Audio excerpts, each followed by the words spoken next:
Good afternoon. Last class, we were discussing about socio-cultural environment, and we did discuss the basic concept of what culture is and what is the significance of culture in a person's life, and how cultural beliefs influence the manner in which a person lives his decisions, both routine and non-routine decisions. And most importantly, why a business has to have an understanding and insights on the cultural beliefs of individuals, why a business organization should examine and analyze socio-cultural environment. These are the aspects which we have discussed in the previous class. And the conclusion of the previous session was that a business organization should study socio-cultural environment in order to ensure that the offerings, what the business does to the customers, to the society, the products and services offered, its policies, its strategies should be compatible with cultural beliefs and generally accepted social norms. In a situation where there is no compatibility, conflicts arises leading to financial loss and reputation damage. So therefore, socio-cultural environment should be studied in detail.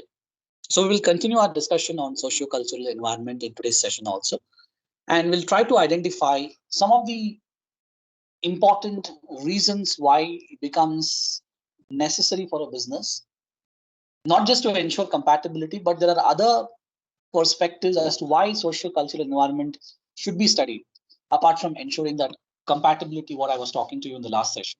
Some of the other reasons we would explore in today's session.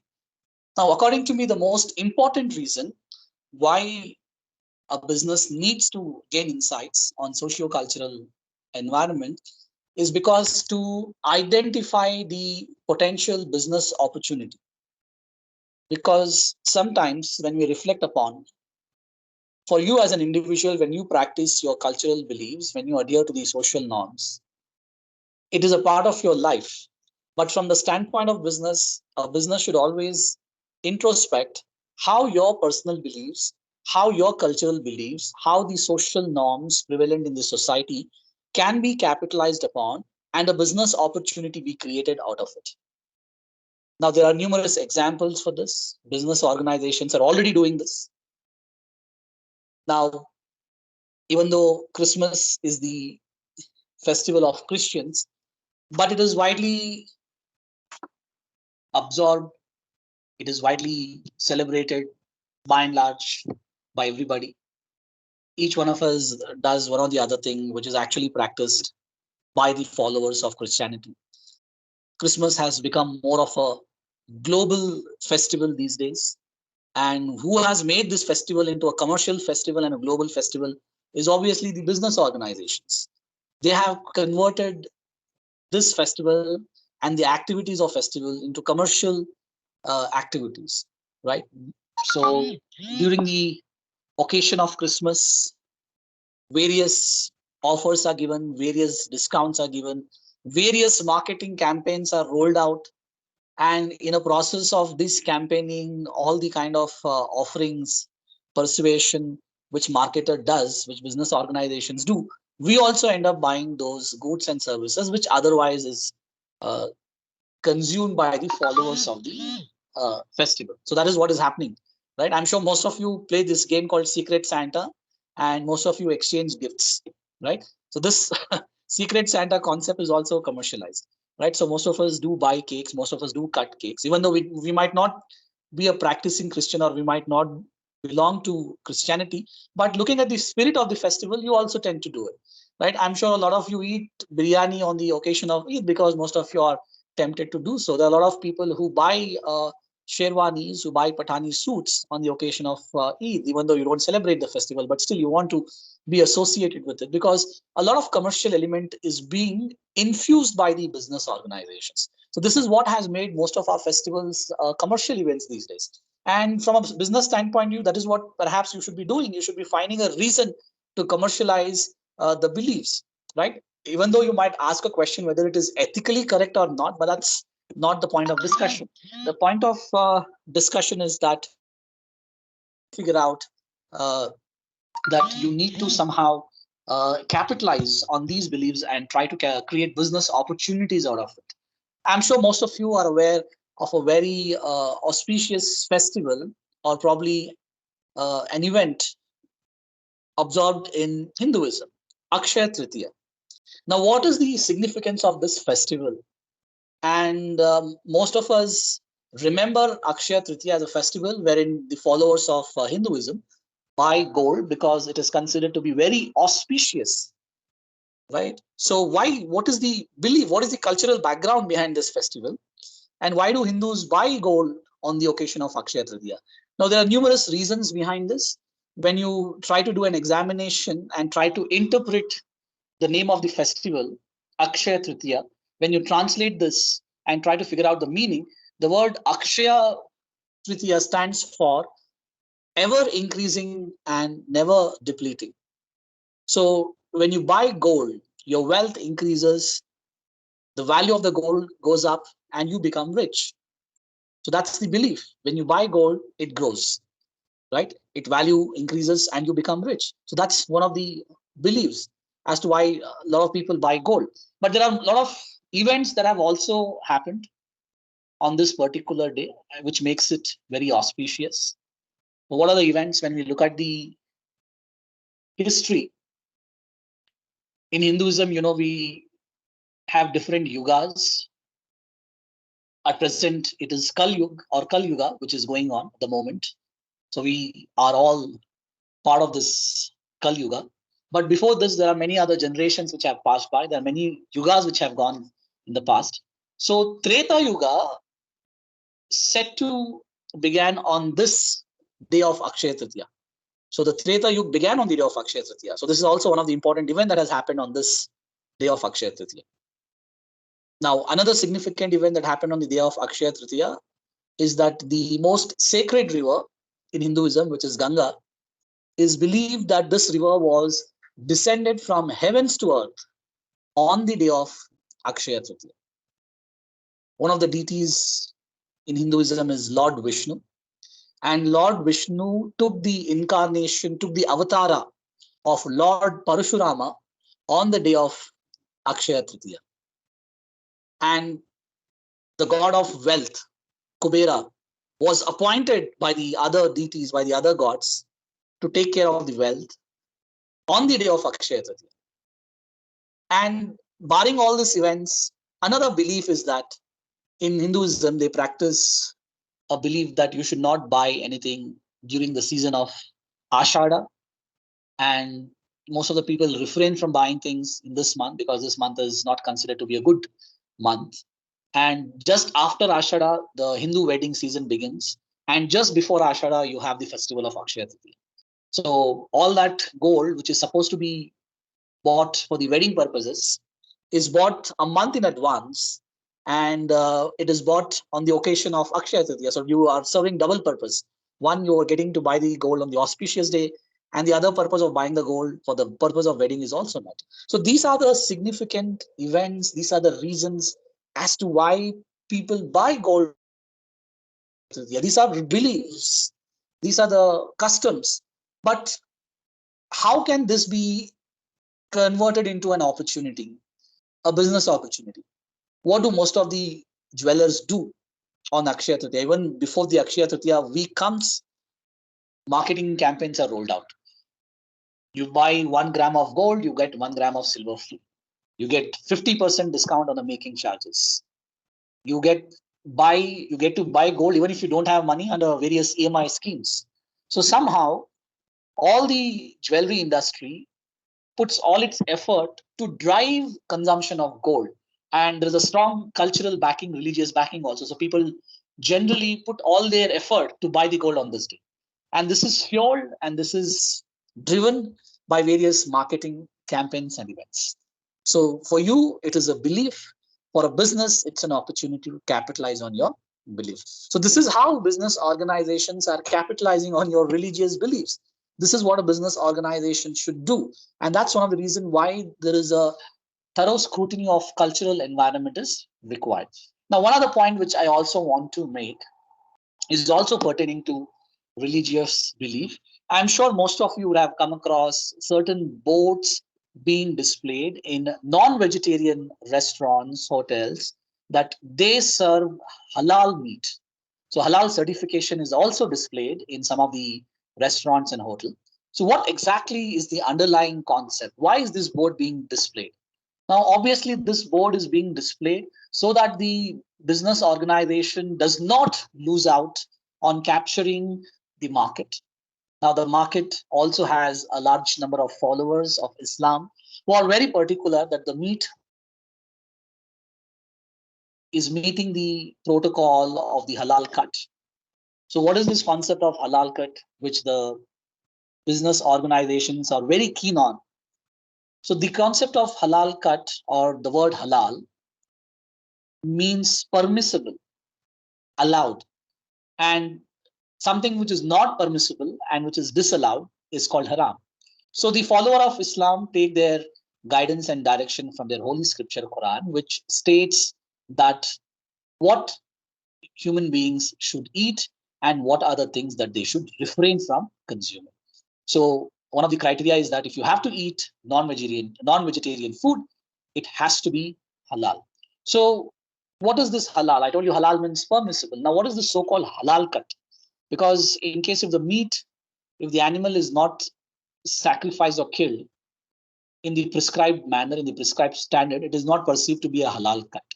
Now, some of you have seen this because some of you have witnessed during the festival of Bakrid animals being killed, sacrificed, and some of you definitely would have got traumatized by looking at all that blood, right? Now, what happens is there are two ways of killing an animal. In fact, now new ways have also come on account of development in science and technology, widely practiced in countries like Australia and New Zealand, which is known for their meat exports.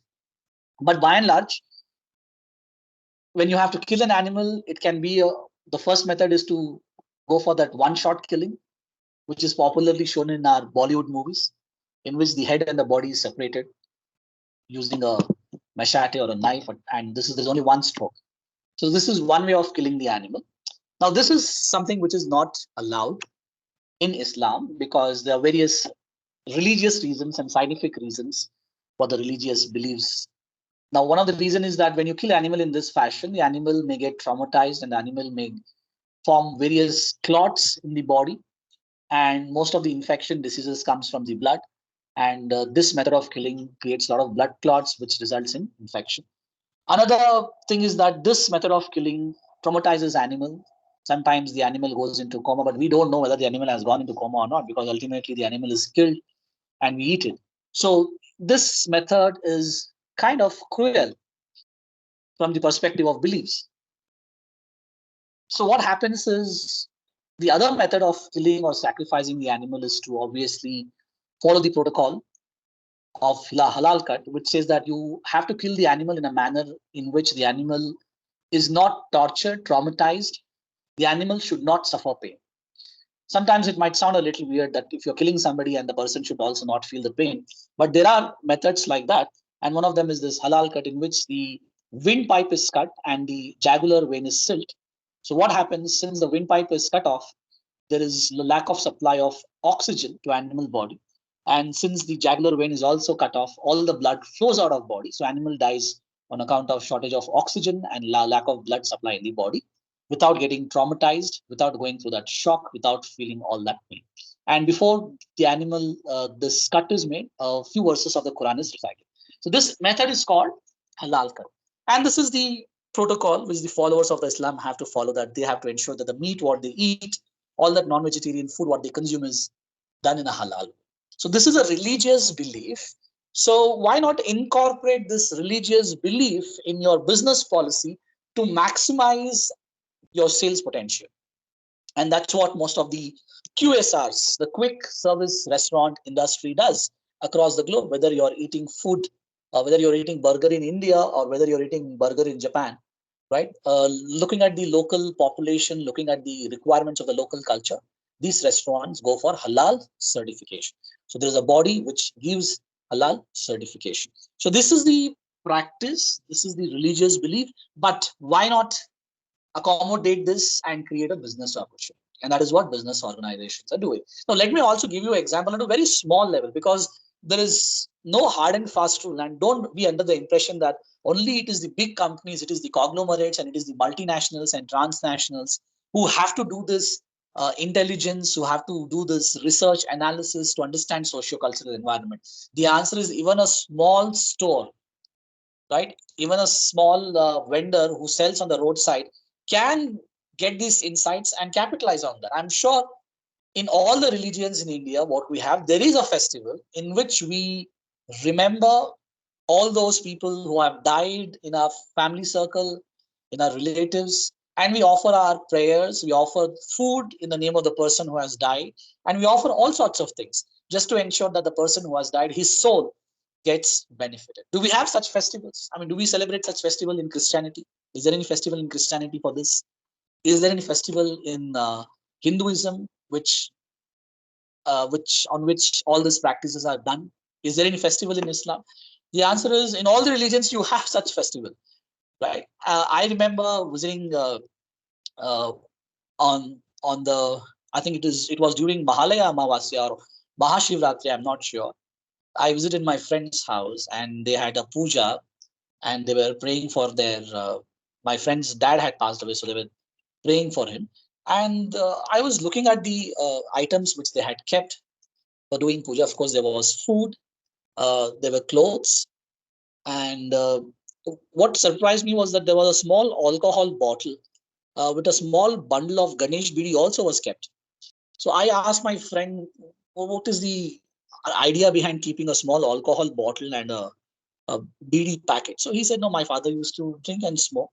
So we will give this to somebody." And the belief is that when you offer something,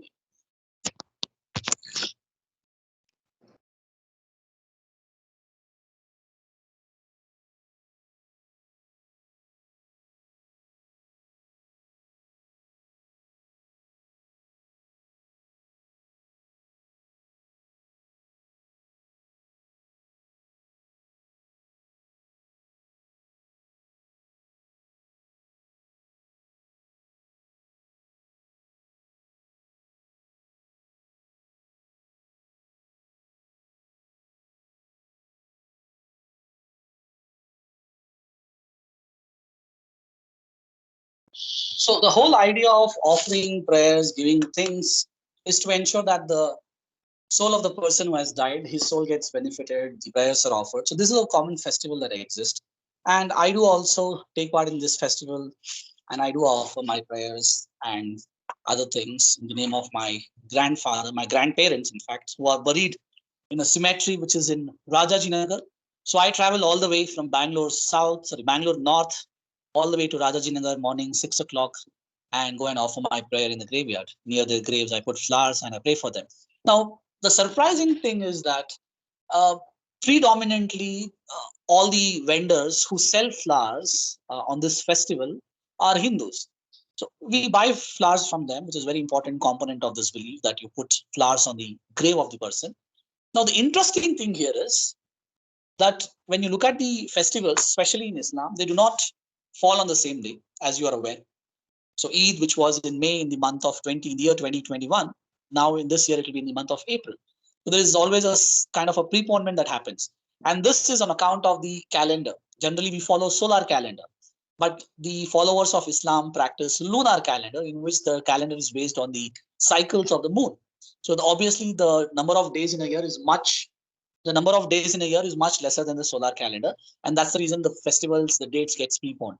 So I was surprised that how these vendors who sell these flowers outside the graveyard follow this date, and on that day they are present in large numbers outside the graveyard. So look at the concept. The concept is simple. You just follow the date, figure out on which day the festival is coming, and try to capitalize on the business opportunity. That's the reason I said when we say analysis, when we say gathering insights, when we say doing due diligence, don't be under the impression that it is only the conglomerates, the big companies who do this. Even small vendors are as smart as big companies. So that is the reason why you need to have a business sense when you're doing business. And this is how Businesses, whether it is small or big, capitalize on the business opportunity by doing a thorough examination of socio-cultural environment. Now, from the perspective of individuals like me and you, why should we study socio-cultural environment? The answer to this question is simple: job opportunities. Imagine all the companies where you're working at the moment. Would these companies have hired you if you were not knowing to speak English? One of the reasons why you have been hired is because of your communication skills, specifically your English speaking skills. In the absence of this, I'm sure most of you would have struggled to find a job. And that's the true picture. In most of the urban cities, if you know fluent English, even though you may or you may not have a degree, you will definitely end up getting a job. But if it is the other way around, you are a graduate, but you absolutely lack communication skills, then definitely you have to go through a struggle. So that's the fact that we are trying to capitalize on the job opportunities for a simple fact that we know some foreign language. And language is again a part of culture. It's not just the English language. In fact, I always tell this to my students that all that money which you want to put by doing fancy full-time MBA programs, sometimes do evaluate your decisions and try to think before as to which program will give you a better prospects, a better salary, rather than blindly doing a particular course. Because one of my colleagues' husband, when we were doing a casual conversation, she said that her husband's salary is 10,000 an hour. So I had to ask the same question 2 3 times because I was not clear whether can somebody get 10,000 an hour a salary. Provided yes, you should be some sort of a managing director, right? Of course, CEOs get lakhs of rupees salary per hour. But yes, he was not a CEO. Then I asked him which company he works. So she said he's in Toyota Bangalore. So then I thought, okay, this guy must be a automobile designer, automobile engineer. Then she said, no, he has no background of automobile designing, but yes, he's an engineer, but he is not into engineering. So then I asked her what is the kind of job he does. Then she said that he is a Japanese language translator. You know that Japan Toyota is originating from Japan, so obviously many clients do visit Toyota's factory in Birdi, Bangalore, and a lot of times you have this conference calls, client calls. So his job is to translate Japanese into English, and if required, translate that into Kannada also, for which he gets paid 10,000 per hour. So definitely learning languages is something which of late has become such an important aspect of our education, and therefore it is very much required to get placed, to get a job. So that is also a fact which we cannot definitely deny. Some of the other benefits of understanding cross-cultural environment is that you would be in a better position to contribute, especially if you're working in a diverse workforce in which you have employees from different backgrounds, from different cultures, right? In India, it's a common practice because we are quite acquainted to it. In your office, you know, you have people from different cultures, different religions, in your school, in your college, in your neighborhood. So we are very much acquainted to this. We are very habitual of working in diverse work cultures. But it might be not be the case with somebody in some other countries where they don't have much of the diversity in terms of culture. So it becomes quite extremely challenging for them. But for us, it's not a challenging task because we are acquainted to it. So definitely when you understand the other person's perspective, when you understand the other person's mindset, it becomes very easy for you to work with them. Otherwise, what will happen? Lack of understanding of culture, language, mindset will lead in conflicting decisions, poor coordination, and ultimately it will result in very low productivity, something which organizations do not want. And it becomes also easy to share your views and ideas, but lack of understanding can also create conflicting situations, something that happened with our Harbhajan Singh and Andrew Simons from Australia. So both got into a verbal fight, and this all happened on account of some sort of a misunderstanding. So Harbhajan thought in the field that Andrew Simons was actually sledging at him using bad words. So he was not sure how to respond. And meanwhile, before he could say something, Sachin intervened and asked Harbhajan, what is going on between both of you? So Harbhajan said he didn't do anything, but he said this in Punjabi, Maine nahi ki, which means I didn't do anything. But Andrew Simons heard this as monkey. Maine, Nike, and monkey. Look at the uh, rhyming words here. So yes, and this led to various other conflicts, and they were all called to appear before a committee set up by ICCC. Some of the other players has to testify what happened in the ground because this became a racism issue. So this is what happens when you don't understand each other, when you don't understand others' perspective, culture. These kind of issues are bound to happen. This is something which is quite natural. And talent gets improvised when you have that global orientation mindset that accepts all culture. And understanding of diverse market is also important from a business standpoint of view. Now, a very good example of what all that I've discussed is Indian Premier League. Now, this is a picture. What you're seeing on the slide, this is a picture from the IPL's first season. And IPL season one was quite an interesting season. And this is the season where a lot of challenges were there because players from each team had to play with other players who were from different countries. And that itself was quite challenging because of the issue of not knowing each other's culture, language. So a lot of misunderstanding was there in season one. In fact, many players were not able to communicate and understand each other. And number of runouts were also very high in the first season.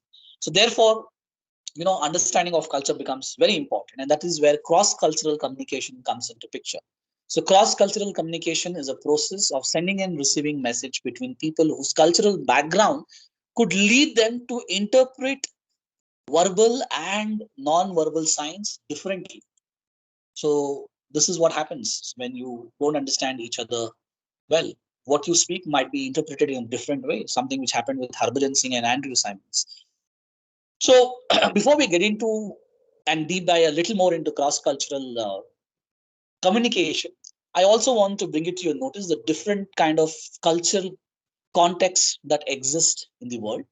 In terms of communication, we have high context culture, and high context culture relies more on the body language. So it uses heavily the non-verbal and subtle situational cues in the communication process. On the other hand, you also have low context culture, which heavily depends on words in order to convey the meaning in the communication. So high context culture, there is heavy use of body language. In case of low context culture, there is hardly any use of body language. It is more of words. So on the right side of the slide, you see a diagram here in which you see that countries like Japan, uh, Middle Eastern countries, they are very high context culture countries.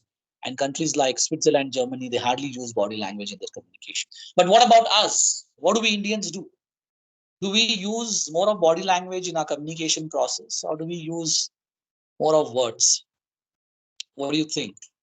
Are we a high context culture, or do you think India is a country which follows low context culture?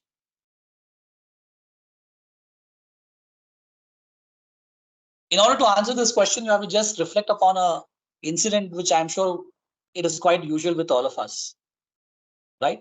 Now, imagine you have boarded a bus, a public transport bus, and by mistake you end up touching your foot to somebody's foot or somebody's body.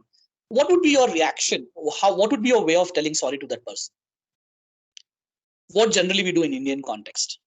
In Indian context, what we do is we touch our fingers or our hand to other person's body, and we touch again the same hand, the same fingers, and keep it on our chest. This is our way of expressing sorry. We might not even say sorry also. Just touch your body and touch the hand to your body. That's it. The message sorry is conveyed, right? So are we using more body language? The answer is yes. Something which Miss 129 is also of the same opinion that we do use high context culture in our country, right? Imagine you doing the same thing in US. You have boarded a bus in USA and you have touched your foot to somebody and you touch his body and then the same hand you keep on your body. What will happen? It will be interpreted in a different manner, and definitely that will result in a very conflicting situation, right? So these are some of the differences which you need to understand, which is very important in the context of business. We will look into more examples. This will give a better perspective that what is that I'm trying to communicate. Probably these examples would help you to understand the concept better. So let's look into some of the examples. So let's start with uh, some of the gestures and postures. The first here is the eye contact. Now, how do you interpret the relevance of eye contact in the communication process? The answer is it differs from culture to culture. In some cultures, eye contact signifies a sign of straightforwardness. In some culture, the same eye contact is an indication that you're rude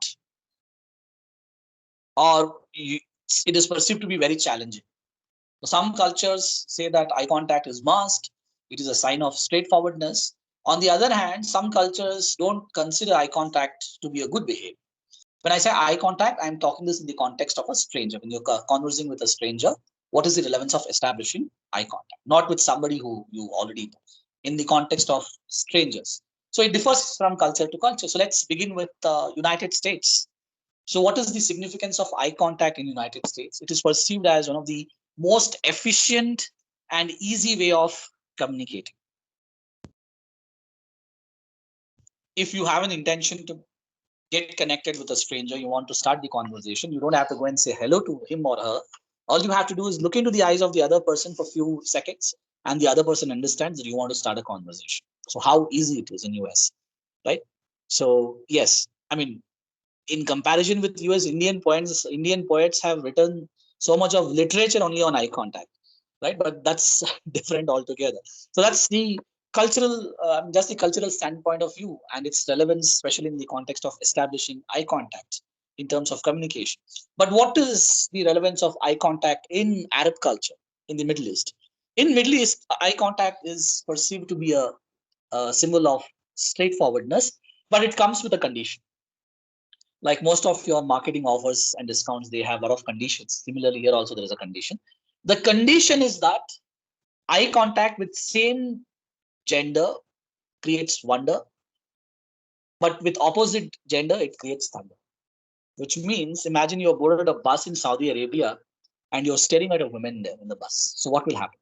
What will happen is simple. Your eyes probably would be removed, and that's it. You will become blind forever. So that's the kind of laws that exist in Arab countries, especially in Saudi Arabia. So eye contact is good, but conditions needs to be fulfilled. What about British culture? A lot of you work for US clients, some of you work for British clients, and I'm very sure that most of you have gone through your soft skill training where you're trained about the culture of the other countries. So in British culture, a little bit of eye contact is okay, but too much of eye contact makes the other person very uncomfortable, something that needs to be strictly avoided. So eye contact is considered to be uncomfortable in British culture. And how do you say the relevance of eye contact is with strangers in the context of Indian culture? Imagine you're a lady and you have boarded a BMTC bus, and there is a guy who's looking at you nonstop at every bus stop, right? So, would you feel happy? Would you become very joyful that a person is looking at you? The answer is obviously no. You would find it extremely absurd, and you might definitely not like that behavior. So, therefore, in not just in Indian culture, but by and large, in some of the other South Asian countries also, eye contact, especially with strangers, is perceived to be a rude behavior. So look at the difference. Eye contact remains one of the key component in communication, but its interpretation and its acceptance is totally different in different cultures. Now, some of the other gestures, which are also quite interesting. This one is a very common gesture, but it is a kind of a motion of the hand, and sometimes you use your head also, and you can easily make out from the picture. And it has different meanings in Japan, in USA, in India, in Brazil.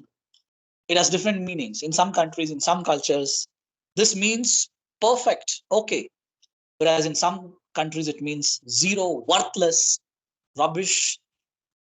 I remember the slide reminds me, since there is a word worthless use here. When I was a student like you in the summer holidays, I remember working for a call center. It was a British call center, British process. So I get a call from a lady, and I ask her, what is your account number?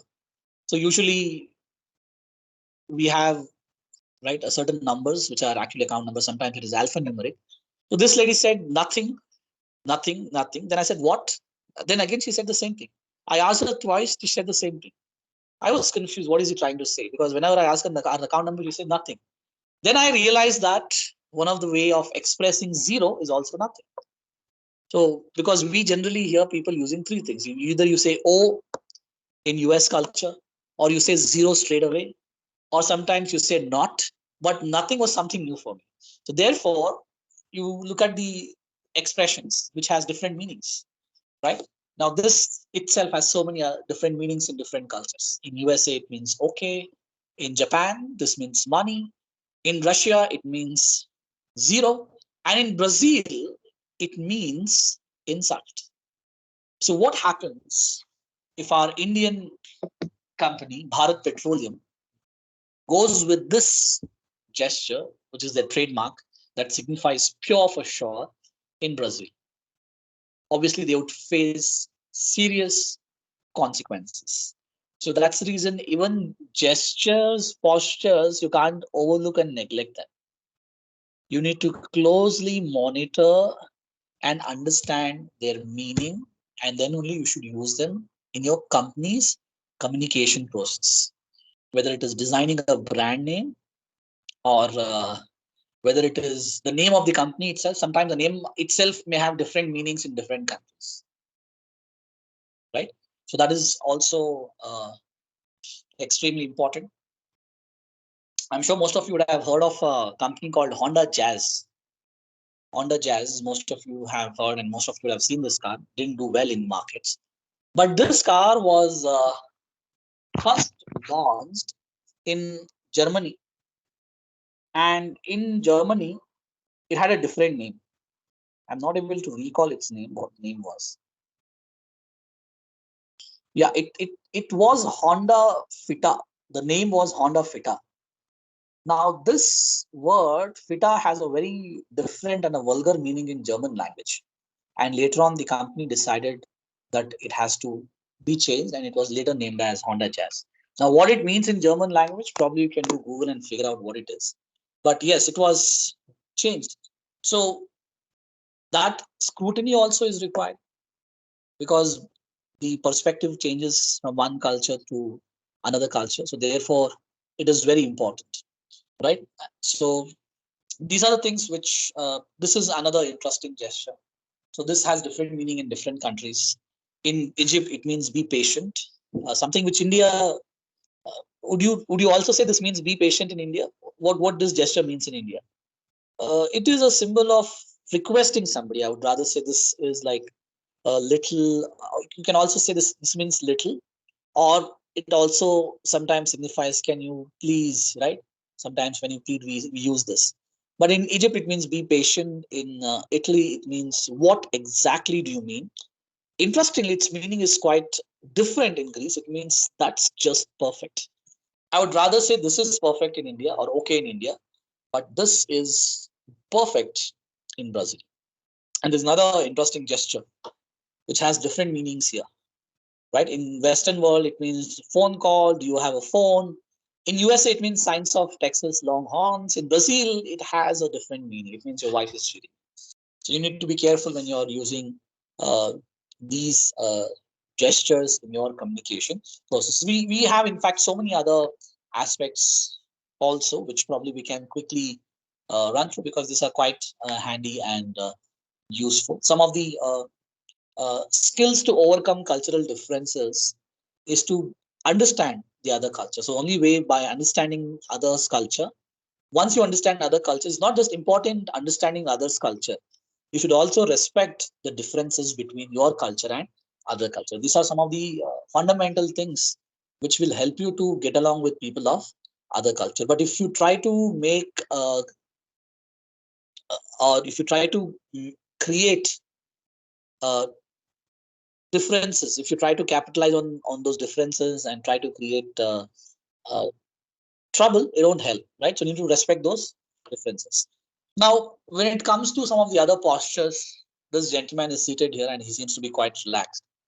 Now, what happens is Americans tend to refrain from a greeting that involves hugging and other physical contact. But generally, we think that is how they greet each other. Some of us have also built up a perception that using a kiss in greeting is also quite common in US. But the reason why we have built up all this perception is because we watch a lot of Hollywood movies and other content from Hollywood. So therefore, we have built up this perception, but that's not the reality. And while sitting, US citizens often look very relaxed and they may sit with one ankle of one leg on their, something which we Indians refrain from doing. We don't put ankle of one leg on the other knee, especially if we are at home and especially when people are around us, especially elderly people, because that posture itself is not acceptable, right? Something which you all agree with. And yes, of course, in Arab world, there are two things which some of the things which you have to do. First is that use of left hand is perceived to be unclean. And I don't have to give you a lecture why even in India also we don't use our left hand, because in India we have given dedicated role and responsibilities to our left hand. Just the way HR gives you job description, we have given such job description to our left hand. So we don't do things with our left hand. I'm sure most of you would have got scoldings from your parents when you would have given money using your left hand, or you would have given a glass of water using your left hand. And when sitting, very important that keep both the feet on the ground. So it should not be hanging. And third, thumbs up sign is very offensive in the Arab world. Why it is, probably you can figure out on your own. In South Korea, a lot of body language is used. People bow down to say hello, to say sorry, which in some culture is not considered to be a good thing, going down in front of strangers and others. And there are protocols when it comes to gifting and business attire, the etiquettes, which most of you are taught in your training programs. So Saudi Arabia, especially these are gifting etiquettes. Gifts are opened in private. In USA, gifts are opened in public. Right now, it is the season of gifting. Valentine's Day is going on at the moment. Right. So I was talking about business opportunity, and look at how Valentine's Day is being one of the biggest business right now. You have to probably think, how did Valentine originate in India?